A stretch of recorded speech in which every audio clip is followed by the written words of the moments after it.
Quand fut accompli le temps prescrit par la loi de Moïse pour la purification, les parents de Jésus l'amenèrent à Jérusalem pour le présenter au Seigneur, selon ce qui est prescrit dans la loi. Tout premier-né de sexe masculin sera consacré au Seigneur. Il venait aussi offrir le sacrifice prescrit par la loi du Seigneur, un couple de tourterelles ou de petites colombes. Or, il y avait à Jérusalem un homme appelé Siméon. C'était un homme juste et religieux, qui attendait la consolation d'Israël, et l'Esprit Saint était sur lui. Il avait reçu de l'Esprit Saint l'annonce qu'il ne verrait pas la mort avant d'avoir vu le Christ, le Messie du Seigneur. Sous l'action de l'Esprit, Siméon vint au temple, au moment où les parents présentaient l'enfant Jésus pour se conformer au rite de la loi qui le concernait. Siméon reçut l'enfant dans ses bras. Et il bénit Dieu en disant, « Maintenant, ô Maître souverain, tu peux laisser ton serviteur s'en aller en paix selon ta parole, car mes yeux ont vu le salut, que tu préparais à la face des peuples, lumière qui se révèle aux nations et donne gloire à ton peuple Israël. » Le père et la mère de l'enfant s'étonnaient de ce qui était dit de lui. Siméon les bénit. Puis il dit à Marie sa mère, « Voici que cet enfant provoquera la chute et le relèvement de beaucoup d'Israël. Il sera un signe de contradiction, et toi, ton âme sera traversée d'un glaive. Ainsi seront dévoilées les pensées qui viennent du cœur d'un grand nombre. » Il y avait aussi une femme, prophète Anne, fille de Phanuel de la tribu d'Asser. Elle était très avancée en âge.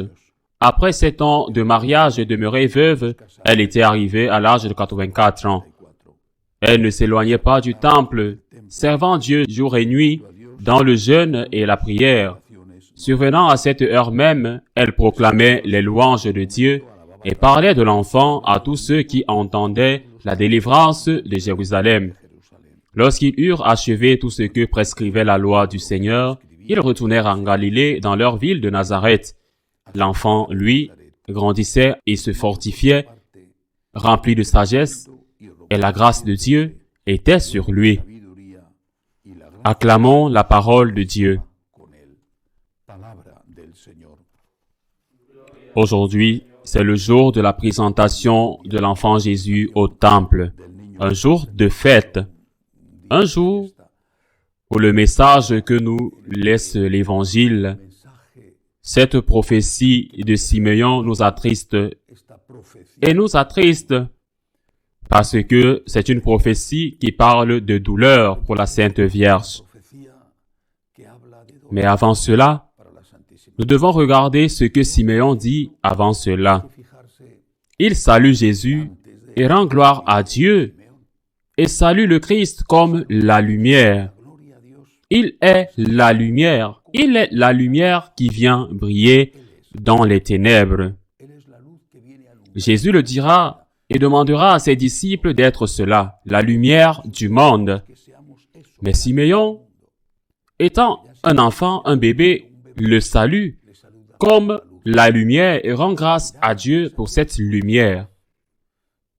Je crois que ce symbole de la lumière est quelque chose que nous ne devons pas oublier dans notre vie quotidienne. Le Christ est la lumière de l'humanité, la lumière qui brille dans les ténèbres, la lumière qui chasse les ténèbres, la lumière qui nous montre comment nous devons agir, la lumière qui nous aide à distinguer le bien du mal, la lumière qui nous empêche et qui empêche le monde de se tromper lui-même en disant que ce qui est bon est ce qui lui convient.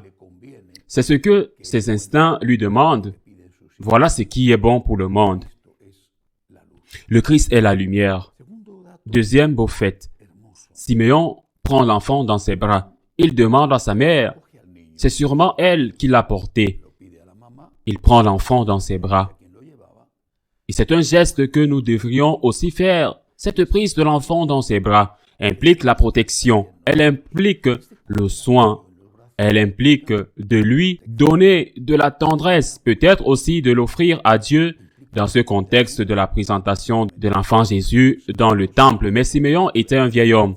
Il n'était pas le prêtre qui était en charge de cela. Cela implique surtout la protection, le soin, la tendresse, l'amour de cet enfant qui est la lumière, qui est le Tout-Puissant, a besoin d'aide. Il est la force et il est la faiblesse. Il est celui qui a créé le monde et il est celui qui est resté dans la fragilité la plus faible qui est l'Eucharistie, qui était à ce moment-là le presque nouveau-né. Le geste de Siméon de prendre l'enfant dans ses bras, répété dans d'autres saints, par exemple, je pense à saint Antoine de Padoue, est un geste qui nous invite à prendre soin de Jésus, à prendre soin du Christ. Il est celui qui prend soin de nous et il est celui qui a besoin d'être pris en charge. Quand je contemple la nature dans l'endroit où je vis, il me suffit d'aller au bord de la mer et de voir le ciel immense, merveilleux. La mer parfois rude, parfois délicieuse, douce. Quand je contemple la nature, je pense, comme Dieu est grand. Comme Dieu est grand qui a fait cela. Et ce n'est rien, absolument rien comparé à l'ensemble des galaxies. C'est une toute petite portion d'une toute petite planète dans un petit système solaire. Ce n'est rien. Combien Dieu est grand. Combien Dieu est grand. Et puis, je médite et je dis, ce Dieu qui est si grand, ce Dieu qui a créé cette immensité, est-il devenu petit? Est-il devenu un bébé? Est-il devenu crucifié? Est-il devenu un crucifix? Est-il devenu, je le répète, la faiblesse la plus faible possible qu'est l'Eucharistie? La fragilité la plus vulnérable qu'est l'Eucharistie? Seul le grand peut devenir si petit. Seul le Tout-Puissant peut se réduire à un tel extrême parce que s'il y avait quelque chose de plus grand que la puissance de Dieu, ce serait l'amour de Dieu. Seul l'amour infini de Dieu peut devenir si insignifiant, si petit, si faible, si fragile, comme une forme consacrée ou comme l'était le bébé que la Vierge et puis Siméon avaient dans leurs bras. Et c'est pourquoi aujourd'hui, le jour de la présentation, nous devons faire comme Siméon, prendre l'enfant dans nos bras et dire « Je prendrai soin de toi. » Bien sûr, ce n'est pas moi, si petit, si faible, je suis si fragile, je porte mon trésor dans un vase de terre, mais je vais prendre soin de toi. Tu as besoin de beaucoup plus que ce que je peux te donner. Et tu y as droit. Mais moi, avec cette petitesse, avec cette petite chose que je suis, je vais prendre soin de toi. Je vais prendre soin de toi, l'infini, le Tout-Puissant, celui qui prend soin de moi, je veux prendre soin de toi. Toi qui me donnes tout, je veux te donner quelque chose. Le peu que j'ai, je veux te le donner. Tenant l'enfant dans ses bras, Siméon a fait cette terrible prophétie à la Vierge, qui s'est réalisée.